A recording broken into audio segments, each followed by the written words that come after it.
표어 우리 함께 같이 읽어보겠습니다. 자, 믿음의 장수자요 완성자인 예수님을 사랑하자. 아멘. 아멘. 오늘 읽은 본문 말씀은 우리가 잘 알고 있듯이 모압에서 이제 베들레헴으로 돌아와서 이제 베들레헴의 삶을 이제 시작하는 그러한 장면입니다.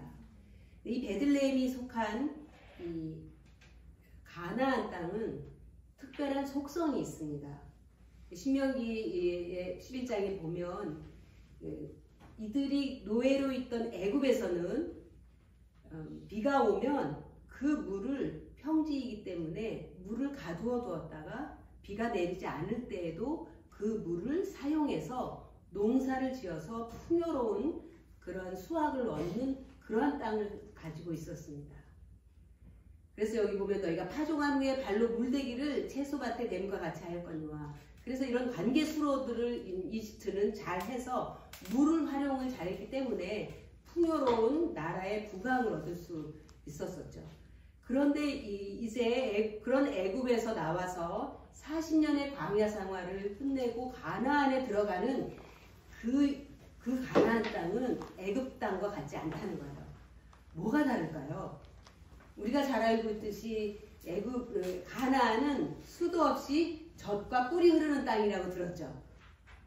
그래서 굉장히 풍요로운 땅입니다. 그래서 여기 보면 너희가 11절에 보면 너희가 건너가서 차지할 땅은 산과 골짜기가 있어서 하늘에서 내리는 비를 흡수하는 땅이에요. 그러니까 이 산과 골짜기가 많아요. 이 가나안 땅은. 그래서 비가 내리면 그 비가 다 땅속으로 흡수하는 거예요. 그래서 땅을 적십니다. 그래서 필요한 그러한 물기를 농사 지을 때 또 하나님이 이른 비와 늦은 비를 내리시면서 그 농사에 필요한 물들을 공급해 주시면 그 공급해 주시는 물로 충족하다는 거예요. 그런데 만약에 그래서 이 가나안 땅은 물을 가두어 두거나 물을 모아서 저장을 해서 비가 안 올 때 그 물을 사용할 수 있는 땅의 지형이 아닌 거예요.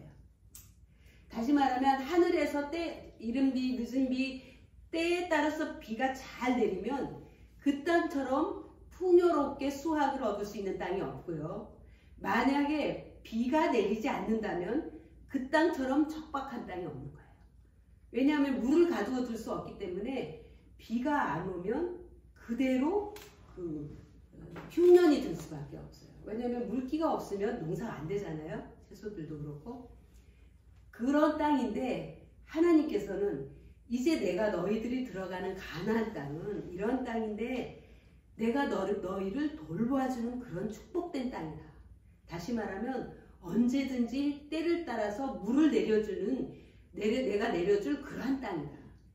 그리고 너희가 연초부터 연말까지 1년 내내 내 눈이, 여호와의 눈이 그 땅에 머물러 있어서 지금 무엇이 필요한지, 무엇을 해야 되는지, 하나님이 무엇을 도와줘야 이들이 풍족하게 살 수 있는지를 하나님이 다 보시고 그렇게 살도록 필요한 것들을 채워주도록 하신다는 이 말씀입니다.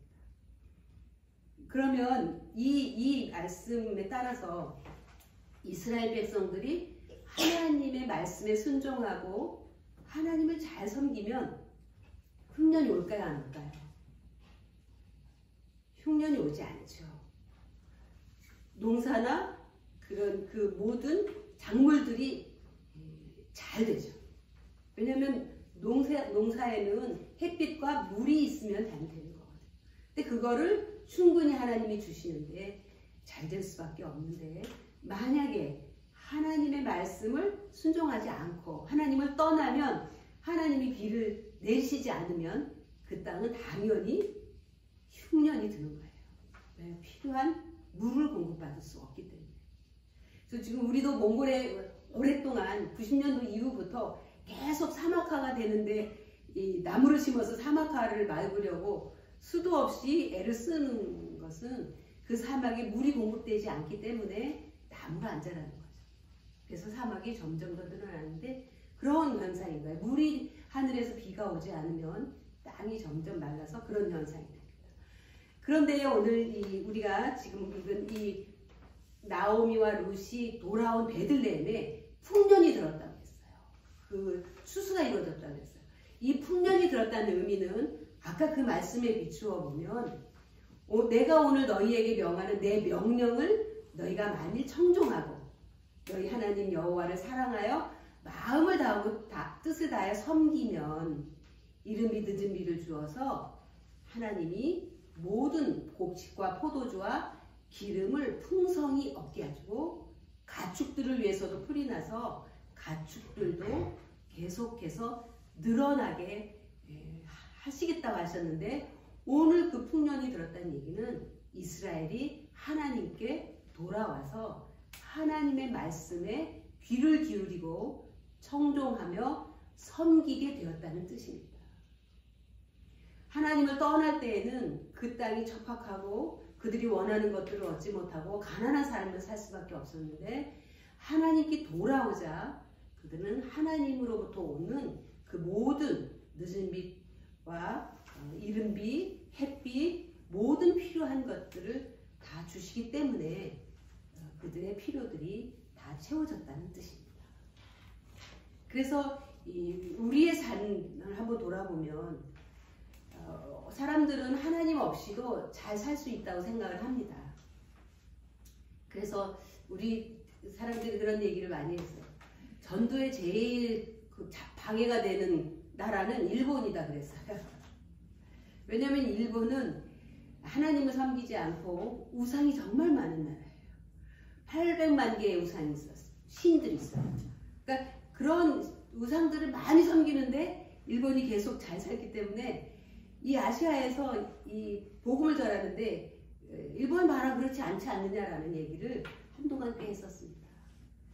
잘 되는 것 같지만 그러나 우리가 먹고 마시고 사는 풍요로움뿐만이 아니라 우리 인생의 진정한 내면에서부터 우러나오는 그 기쁨과 만족과 구원의 그 축복이 없으면 진정한 축복이 될 수 없는 거죠. 근데 죽게 돌아왔다는 얘기는 그러한 그들의 삶 속에 하나님이 왕이 되셔서 그들의 한 삶에 개입하시고 그들의 필요를 채워주신다는 것입니다. 오늘 우리도 때로는 내 뜻대로 나갔다가 어려운 일을 당할 때 주님께로 돌아옵니다. 그래서 이 어려운 일들을 많이 당하신 분이 힘든 대가를 치르지만 그거를 통해서 죽게 돌아왔다는 이야기, 간증을 참 많이 듣습니다. 그걸 하나님이 우리를 부르시는 소리에 지난번에도 우리가 봤듯이 이 복음의 소리에 귀를 듣고 돌아오게 된 그러한 간증들이죠. 오늘 베들레헴의 풍년이 들었다는 것은 굉장한 의미를 우리에게 알려주고 있습니다. 우리가 영적으로 또 관계적으로 삶으로 궁핍하고 어려움을 당할 때 한번 주님께 돌아가서 그 문제를 살펴보는 게 우리가 해야 될 중요한 과정입니다. 그러면 이 베들레헴에서 엘리멜렉 가족이 베들레헴을 떠나서 모압에 갔다가 다시 돌아오기까지 10년이 걸렸습니다.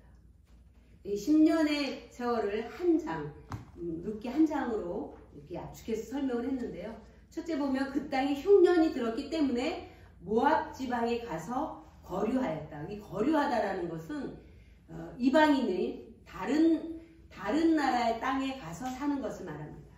그래서 이 모압의 거류민으로 나그네로 가서 살았다. 그런데 1장 마지막 절에 그들이 보리 추수할 때에 베들레헴에 이르렀다고 했습니다. 그 다음에 2장 1절 오늘 읽은 말씀 속에 보면 나오미의 남편 엘리멜렉의 친족으로 유력한 자가 있으니 그의 이름은 보아스다. 1절에서 굉장히 흉년이 들어서 궁핍할 때 나아갔다가 그들이 추수할 때 돌아왔는데 이제 추수할 때 1장이 마지막에서 돌아온 그 사건으로 막 끝나고 2장 시작하면서 또다시 풍성한 의미로 시작을 합니다. 그게 뭐냐 하면 엘리멜렉의 친족으로 유력한 자가 있으니 유력한 자라는 것은 힘이 있고 재력이 있고 존경받는 굉장히 풍성한 능력 있는 그런 의미를 짝입니다. 사실은 왜 이 말을 썼는지 여기에는 사실 없어도 되는 말이에요. 그런데 2절을 시작하면서 그동안 1장에서 그 궁핍했던 흉년으로 인해서 가난하고 어렵고 환난 속에 있었던 그러한 것을 다 1장에서 끝내고 2장 시작하면서는 풍요로움을 나타내는 유력한 자로 시작을 하게 됩니다. 그러니까 다시 말하면 2장부터는 뭔가 하나님이 새로운 일을 시작하게 되는 것입니다. 그래서 여기 그 10년의 변화 속에서 1장을 보면 엘리멜렉의 친족으로 유력한 자가 있으니 그 이름은 보아스더라. 여러분 이 유력하다는 이 단어는 굉장히 의미가 있습니다. 이슈 킵보르 하일이라고 하는 유력하다는 말은 하일이라는 뜻이에요. 그리고 킵보르라고 하는 것은 강하다는 뜻이에요. 이슈는 남자라는 뜻입니다. 그래서 이 사람은 힘이 있고 경제적인 능력이 있고 또 군사적인 힘도 가지고 있는 사람이에요. 그러니까 굉장히 전방위적으로 힘을 가진 사람인데 은유적으로는 내적인 힘인 인격과 도덕성이 탁월해서 존경받는 자라는 의미가 있습니다. 그래서 이 보아스는 2장을 시작하면서 이 성경 기록한 사람은 보아스를 거론하면서 그가 사회적으로 유력하고 존경받는 인격자인 보아스를 소개합니다. 왜 소개하는지 우리가 여러분 예측이 되십니까? 뭔가 룻과 나오미와 연결이 될 것 같은 이미지를 여기서 주는 거죠. 맞습니다. 2장에서는 하나님이 이 나오미 가정에 새로운 일을 시작하실 그런 상징적인 의미의 일절을 우리에게 주고 있습니다. 존경받고 인격적인 보아스, 그가 엘리멜렉 친족이라는 것입니다. 그러나 이렇게 유력한 보아스를 소개하지만 룻이 처한 상황은 굉장히 어렵습니다. 이제 4절에 보면 이제 어머니에게 내가 밭에 가서 누구에게 은혜를 입으면 그들을 따라가서 이삭을 주겠습니다 하고 어머니에게 요청을 합니다. 그러니까 어머니가 가서 이삭을 주워오라고 허락을 합니다. 여기 보면 룻에 처한 상황이 참 딱합니다. 왜냐하면 베들레헴에서 룻은 누구에게도 도움받을 자가 없습니다. 만약에 모압이었다면 그는 거기에 친족도 있었고 또 부모들도 있었고 형제들도 있었을 것입니다. 그래서 누군가에게 도움을 요청할 수 있는 그런 여지가 있습니다.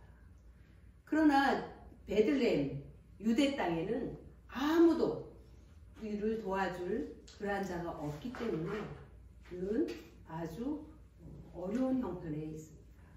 그래서 결국 어머니에게 이삭을 주겠다고 하고 이삭을 주우러 자원해서 나갑니다. 그런데 이 이삭을 주울 때에 이 나오미가 룻이 한 말이 있습니다. 내가 누구에게 은혜를 입으면 그를 따라서 이삭을 주겠나이다. 여러분 이삭을 줍는 것도 주인이 허락을 해야 되고 또 좋은 주인을 만나야 이삭을 풍족하게 줄 수 있습니다. 그래서 그런 간절한 마음으로 룻은 이삭을 주우면서 생계를 또 어머니를 공양해야 하는 그런 상황이 있었습니다. 사실 이것은 우리가 잘 알듯이 룻이 선택한 삶입니다. 우리가 무엇을 선택합니까? 우리는 좋은 것, 풍요로운 것, 그리고 내가 원하는 것을 얻는 것을 우리는 선택하기를 좋아합니다. 그래서 그렇게 보이는 것을 선택했다가 어려움을 당한 경우가 참 많지요. 그러나 룻은 그런 눈에 보이는 게 아니라 보이지 않는 것을 선택하고 오늘 여기까지 왔는데 현실적인 상황은 굉장히 어려운 것입니다. 그러나 현실적인 이런 어려운 상황보다도 룻은 더 소중하게 여기는 그 무언가가 있었기 때문에 이러한 고생에도 불구하고 온 것이죠. 자, 그러면 이러한 고생에도 불구하고 온 이유는 뭘까요? 어머니를 따라온 것입니다.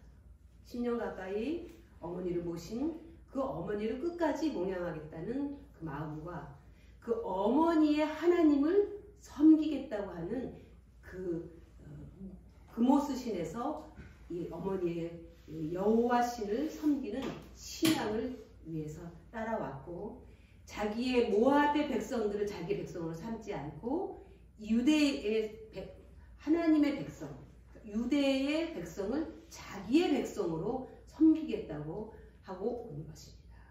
그러나 결과는 현실적으로 어려운 것이었습니다.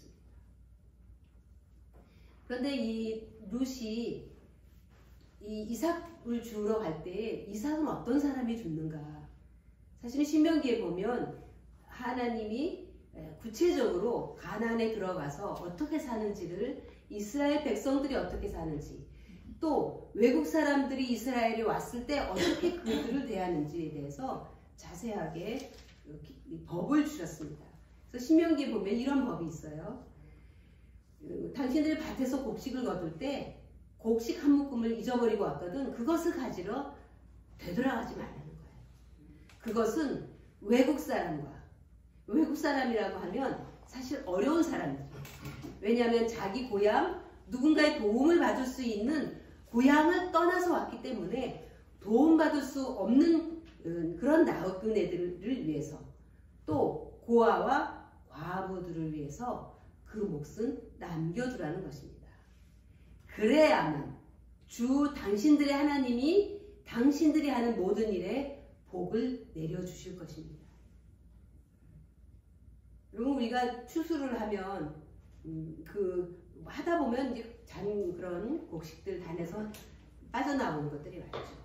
그거를 다 거두지 말고, 깔끔하게 거두지 말고, 때로는 인심이 좋은, 마음이 좋은, 긍휼이 많은 그러한 주인은 단에서 조금씩 이렇게 빼서 일부러 내려놓고 나그네들, 가난한 사람들이 주워갈 수 있도록 그러한 배려를 하는 주인들도 있습니다.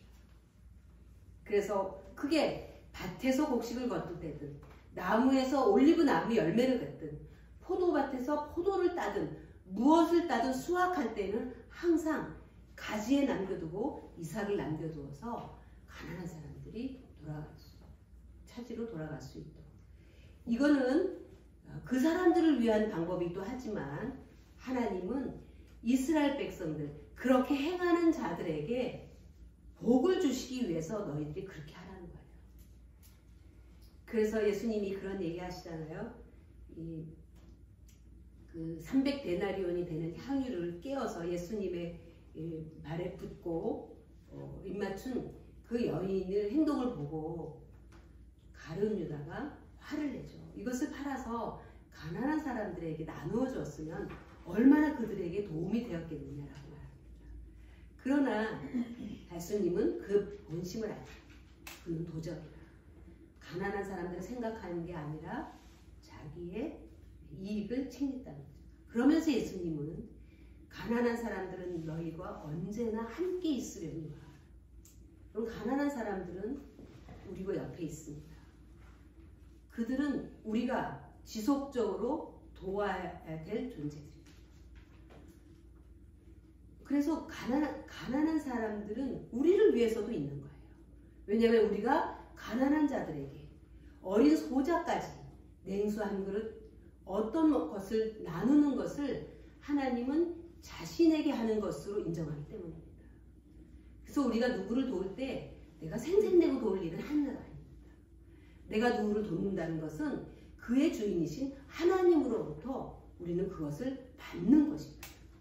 여기 딱 그 말씀입니다. 주 당신들의 하나님이 당신들이 하는 모든 그 선행에 복을 주실 것입니다. 여러분, 우리는 때로는 우리가 가난하게 느껴질 때도 있습니다. 그러나 우리보다도 훨씬 더 가난하고 어려운 자들은 뭐 멀리 가지 않아도 우리 주변에 언제든지 있습니다. 그들은 내가 가진 어떤 것, 작은 것, 나의 따뜻한 배려의 마음 쓰는 것, 말 한마디조차도, 물 한 그릇조차도 그들에게는 큰 도움이 되고 위안이 되지만 하나님에게는 나의 상급을 하늘에 쌓는 일이라고 오늘 우리에게 말씀하고 있는 것입니다. 그래서 하나님은 우리가 누구나와 다 함께 살지만 우리는 받은 것을 생각하면서 어려운 자들을 돌아보라고 합니다. 그게 하나님 우리에게 복 주시는 방법이기 때문입니다.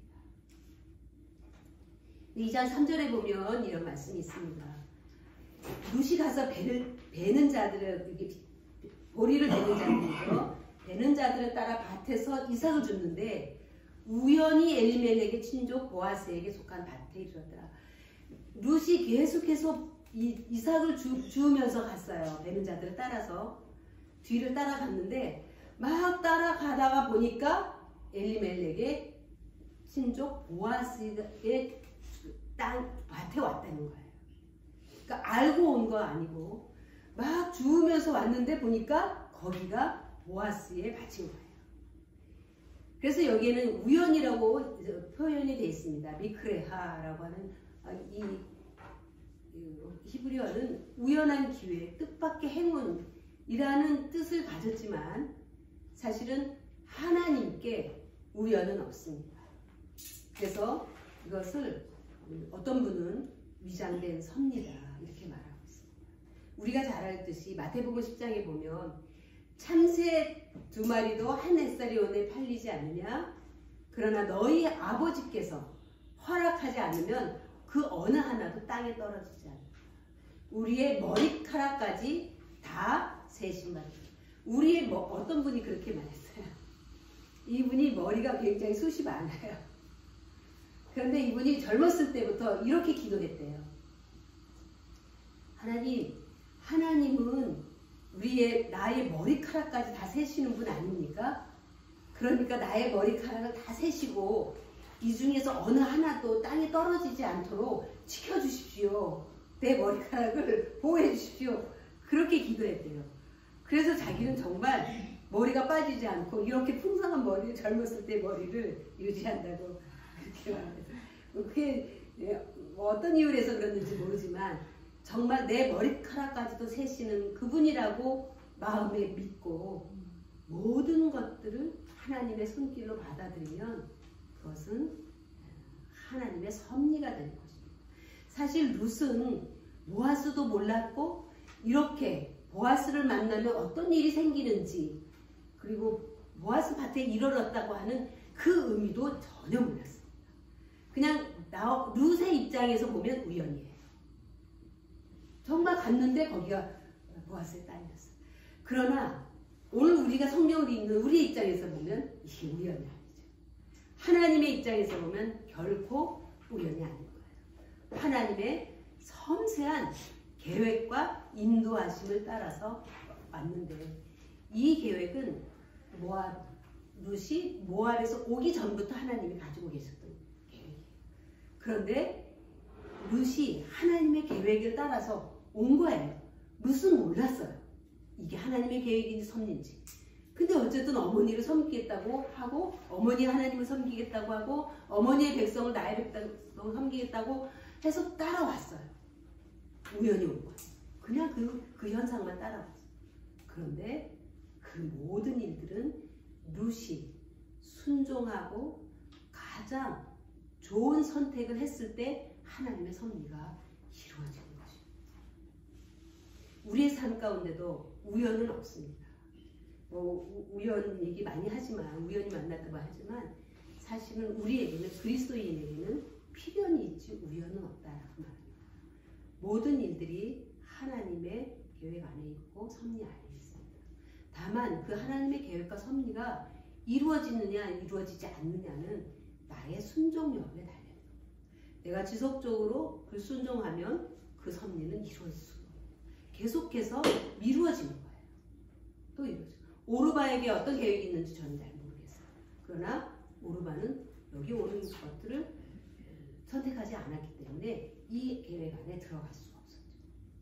오늘 우리가 하는 모든 일들에 하나님의 섭리를 생각하신다면 내가 어떻게 그 섭리가 이루어질 수 있는 순종을 할 수 있을까? 어떻게 하면 하나님의 가장 좋은 계획이 내 삶에서 이루어질 수 있을까? 그게 어떤 것을 선택할 때 그렇게 될 것인가? 항상 내 선택에 집중해서 옳은 선택을 해나가는 사람들은 하나님의 섭리와 계획을 이룰 수 있습니다.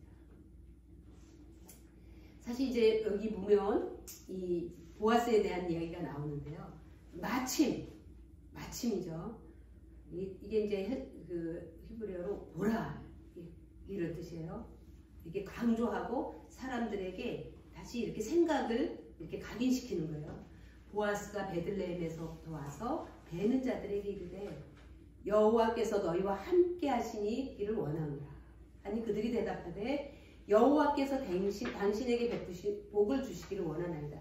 여러분 이 보아스는 굉장한 부호입니다. 그런데 보리를 추수하는 자 그 밭에 나와서 보리 추수하는 자들을 살펴보면서 어떻게 잘하고 있니? 너희들에게 평안이 있을지. 여러분 주인들이 이렇게 하지 않습니다. 대체적으로 주인들은 그냥 종시켜서 추수 잘하고 있는지 한번 보고 와. 그리고 보고해. 보통 이렇게 얘기합니다. 그런데 보아스는 자기의 밭에 직접 나가서 그들을 살펴보고 그들에게 평안을 구합니다. 이것은 아주 동등한 자에게 하는 인사말이에요. 아랫사람들에게 하는 그런 말은 아니에요. 그렇다면 이 보아스는 자기네 밭에서 일을 하는 종이나 사환에게도 그들을 인격적으로 대하고 동등한 그런 위치에서 대하는 그러한 인격을 가진 사람이었습니다. 그리고 이 사원들도 여호와께서 당신에게 복 주시기 원하노라. 같이 이런 인사를 나눌 수 있는 이 주인과 종의 관계는 굉장히 성숙하고 인격적인 관계를 알 수 있습니다. 그러면 이 보아스는 어떤 사람인가? 사실 이 룻기에 나와 있는 이 연대로 보면 사실은 잘 안 맞는 게 있습니다. 그러나 어쨌든 마태복음 1장 5절에 나온 말씀에 보면 이렇게 나와 있어요. 살몬은 라합에게서 보아스를 낳고 보아스는 룻에게서 오벳을 낳고 오벳은 이새를 낳고. 여러분 여기 살몬은 그 정탐꾼으로 그 이제 가나안의 입성을 앞두고 그 정탐꾼을 보냅니다. 그 정탐꾼으로 갔던 사람 중에 한 명이에요. 그 정탐꾼으로 갔는데 이제 가나안 사람들에게 그거 들켜서 쫓기는 거예요. 그래서 막 도망가다가 라합이 살고 있는 그 집에 우연히 들어가게 된 거예요. 여기에서 제가 우연이라고 얘기한 건 이 사람들이 모르고 들어간 거예요. 그러나 하나님은 계획이 있었죠. 그래서 라합에게 숨겨달라고 얘기합니다. 그러니까 라합이 조건을 겁니다. 당신들이 이 땅에 들어와서 여기 이 성을 멸망시킬 때에 나를 기억해서 우리 가족을 살려주십시오. 그래서 약속을 합니다. 살려주겠다. 그 대신 우리가 쳐들어올 때 여기 침략하러 올 때 너희 집 문 앞에 빨간 줄을 내려서 내가 너희의 집인지를 구분할 수 있게 알려주고 표시를 해라. 그렇게 해서 이 라합이 이 정탐꾼들을 숨겨줍니다. 그리고 이 정탐꾼들은 다시 이제 요단 동편으로 돌아와서 다시 이제 전쟁을 정복을 하러 갈 준비를 하는 거죠. 그렇게 정탐가 또 들어온 사람이 나중에 이제 가나안을 정복을 하고 그 라합의 가족을 살립니다. 이걸 빨간 줄을 내렸을 때. 그런데 그 라합과 이 정탐꾼이 결혼을 한 거예요. 그래서 낳은 사람이 보아스예요. 이 라합은 어느 나라 사람이에요? 가나안 족속이에요. 그리고 기생이었습니다. 그가 정탐꾼 살몬과 결혼을 하고 그에게서 난 아들이 보아스인 거예요. 보면 보아스는 하나님의 축복을 받은 사람이에요. 아마 살몬과 라합의 가정에 복을 내리신 게 이 보아스로 이어진 것 같습니다. 그래서 이 보아스는 사회적으로 유력하고 유능하고 능력 있다는 뜻이에요. 유력하고 그리고 내적으로 이 존경받는 내면이 건강한 그런 존경받는 인격자였습니다. 이러한 사람의 밭에 오늘 룻이 간 것입니다. 하나님은 이 살몬과 라합의 가정을 그냥 넘기지 않으셨어요.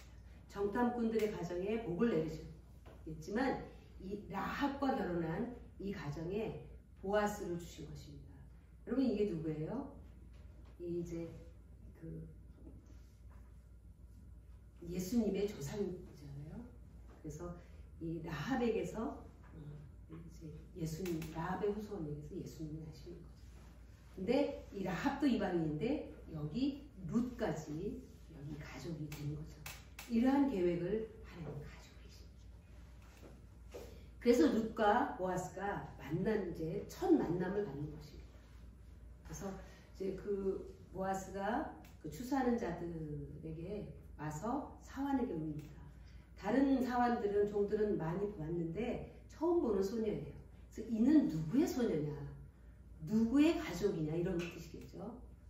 그러니까 나오미와 함께 모압 집안에서 돌아온 모압 소녀들 소개를 합니다. 그리고 이 소녀에 대해서 이야기합니다. 이삭을 죽게 해주십시오 하고 우리한테 왔어요. 그래서 우리가 우리 뒤를 따르면서 이삭을 주우세요 라고 사환들은 그 룻에게 얘기했고, 이 룻은 아침에 와서 저녁 늦게까지 지금까지 잠시 거기 아마 집인데 여기에서는 아마 이제 그 일하는 사람들이 잠깐 쉬는 그런 공간인 것 같습니다. 자기 집보다는. 그래서 거기에서 잠깐 쉰 것 외에는 계속해서 일을 했다고 말하고 있습니다. 이 룻은 가족에 대한 책임감으로 부지런히 성실하게 일을 했습니다. 그가 할 수 있는 최선을 다한 거예요. 여러분 우리는 어떤 중요한 좋은 목표들이 있습니다. 바램들이 있습니다. 그러나 그 일들이 바른 목표인지 바른 바램인지는 우리가 항상 살펴봐야 됩니다. 나의 욕망을 위한 것이냐 하나님의 뜻에 합당한 것이냐를 항상 생각해 봐야 됩니다. 그리고 그 일이 하나님의 뜻에 합당하다고 한다면 우리는 책임감을 가지고 부지런함과 성실함으로 그 일을 해야 되는 것입니다. 그게 하나님의 섭리가 이루어지는 통로이기 때문입니다. 그래서 우리는 모두가 다 뭐 가장도 있고 또 학생으로서 공부하는 책임이 있는 학생들도 있고 또 가족들로 또 자기의 일과 가정을 함께 돕는 그런 여러 역할들을 우리는 가지고 있습니다. 또 어떤 목표를 놓고 또 열심히 그걸 준비하는 사람들도 있고, 그러나 이러한 모든 일에 책임감을 가지고 부지런히 성실히 일해야 되는 것입니다. 그런데 또 여기 하나 중요한 게 있습니다. 여러분 여기 보면 2절에 보면 이렇게 룻이 말하고 있습니다. 모압 여인 룻이 나오미에게 이르되 원하건대 내가 밭으로 가서 내가 누구에게 은혜를 입으면 그를 따라서 이삭을 죽겠나이다. 누구에게 은혜를 입으면. 여러분 우리는 내가 열심히 하는 것 굉장히 중요합니다. 그러나 우리가 누구에게 은혜를 입는 것 또한 여전히 중요합니다. 그래서 우리가 앞에서 살펴본 그 은혜를 기대하면서 밭으로 나아가죠. 그래서 우리는 어떤 일을 하다가 내가 열심히 일한 것도 중요하지만 그 열심히 일한 것을 통해서 누구에게인가 은혜를 입습니다. 그런 일들은 성경에도 굉장히 많이 나옵니다. 그 중에 대표적인 사람이 요셉인 것입니다. 요셉은 우리가 잘 알듯이 그 노예로 팔려가죠.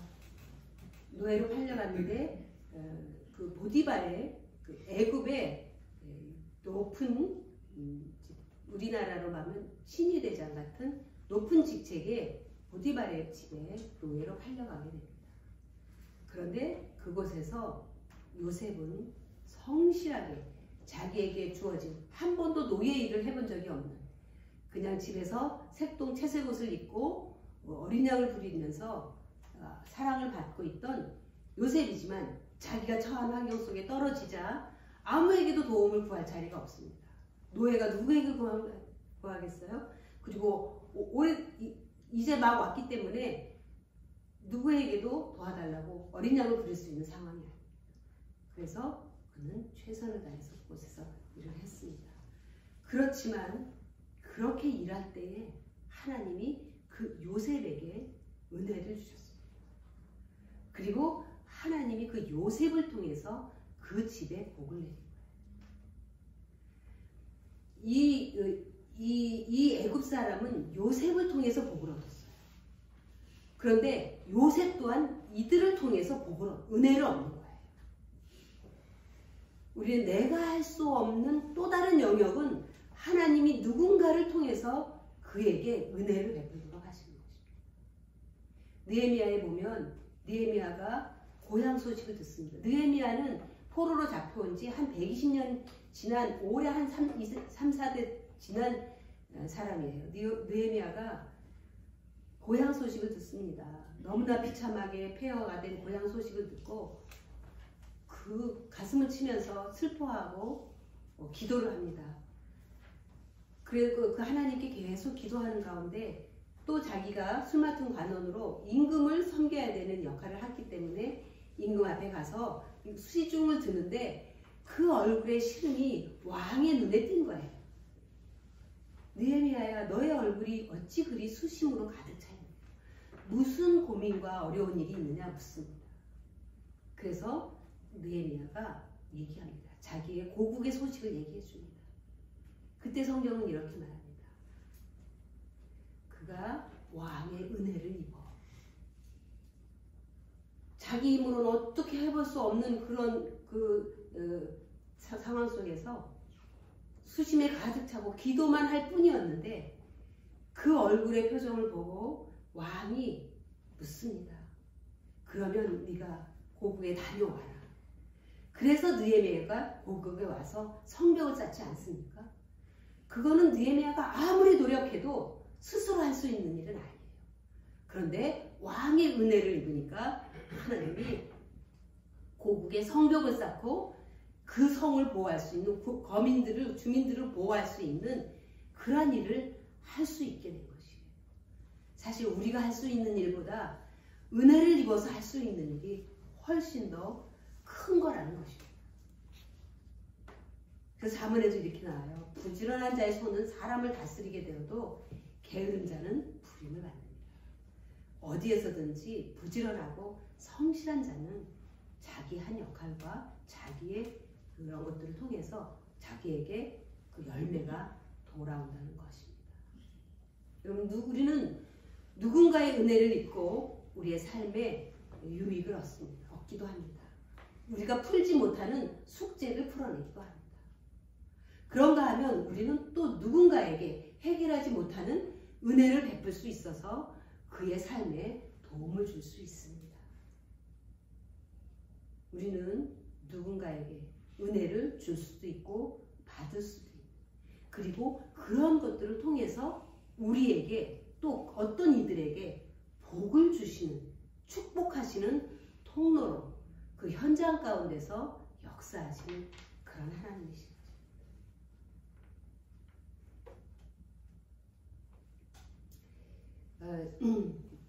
제목을 제가 못 고쳤는데요. 잠언 31장에 보면 이런 말씀이 있죠. 고운 것도 거짓되고 아름다운 것도 헛되나 오직 여호와를 경외하는 자는 칭찬을 받을 것이라. 그 손의 열매가 그에게로 돌아갈 것이요 그 행한 일로 말미암아 성문에서 칭찬을 받으리라. 룻이 아름답고 곱다는 얘기는 없습니다. 이 여인의 이름으로 된 성경책은 두 권 있습니다. 하나는 에스더고 하나는 룻기. 그런데 에스더는 뛰어난 용모와 아름다움을 가진 왕비였습니다. 그런데 룻에 대해서는 어떤 표현도 없습니다. 그러니까 그런 것들은 다 지나가지만 하나님을 경유하는 사람은, 여기는 여자로 표현됐지만 31장이 여자에 관한 거였기 때문에, 그렇지만 이거는 누구에게나 다, 남자이든 여자이든 하나님을 경외하는 사람은 칭찬을 받을 것이다. 그리고 그 손의 열매가 그에게로 돌아간다. 다른 사람에게로 돌아가지 않고. 그리고 그 행한 일로 모든 사람의 칭찬을 받는다. 여러분, 우리도 손으로 수고하고 애씁니다. 내 손의 열매, 또 내가 행한 일의 결실들은 무엇입니까? 룻의 손의 열매와 결실들은 이제 계속해서 이어져서 나올 것입니다. 내 손의 열매와 내가 행한 일의 결실들은 우리가 결산해 볼 필요가 있습니다. 한 해가 다 지나가면서 우리도 내 행한 일의 결산이 올해는 어떻게 될 것인가. 그리고 그 내가 열매와 결실은 무엇으로 알 수 있는가. 한번 셈해 보면서 오늘 내게 주어진 일에 부지런히 성실히 하나님 경외하면서 이 일을 행했는지, 한 해를 보냈는지 돌아볼 수 있는 우리의 삶이 되시기를 바랍니다. 우리 함께 기도하시겠습니다.